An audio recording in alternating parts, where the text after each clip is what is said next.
एक खूबसूरत और हरा भरा जंगल था। जंगल में बहुत सारे जानवर रहते थे, पर चींटी और तितली दोनों पक्के दोस्त थे। दोनों पूरे साथ है, खेलते कूदते और मिलजुल के रहते थे। पर चींटी को कहीं ना कहीं दुख हो रहा था, क्योंकि वो चींटी उड़ नहीं पा रही थी। उसका उसे दुख था। कभी कभार वो पानी में देखता और खुद को तितली बनकर उड़ने का सपने देख करती, पर हकीकत में उसके पंख नहीं थे।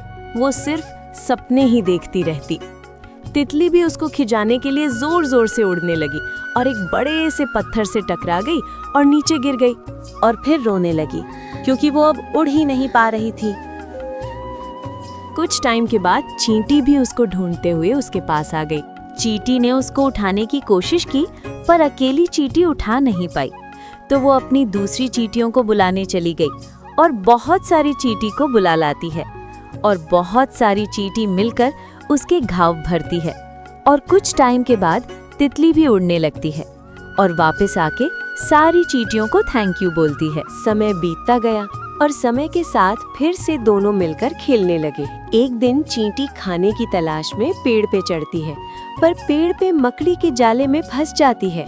लेकिन तभी वहाँ उसकी दोस्त तितली वहाँ से गुजरती है। चींटी उसको मदद मांगती है, पर दोस्त तितली उसकी दोस्त होने बावजूद मदद करने की बजाय वहाँ से चली जाती है। तभी उसकी दुश्मन लाल चींटी वहाँ से गुजरी और उसने मकड़ी के जाले से छुड़ा लिया और दोनों नीचे गिर गए। काली चींटी ने लाल चींटी का शुक्रिया किया। लाल चींटी जाने लगी और तभी वहाँ उसकी दोस्त तितली आ गई और उससे बात करने की कोशिश की, पर चींटी बिना बात करे चली गई, क्योंकि उसने उसकी मदद नहीं की थी। एक दिन की बात है, तितली उड़ते हुए कहीं जा रही थी। अचानक एक पक्षी उसे पकड़ लेती है और पकड़ के पेड़ के पास ले जाकर खाने ही वाली थी, पर तितली के दोस्त चींटी ने अपनी दोस्तों के साथ मिलकर पक्षी के पास आ गए।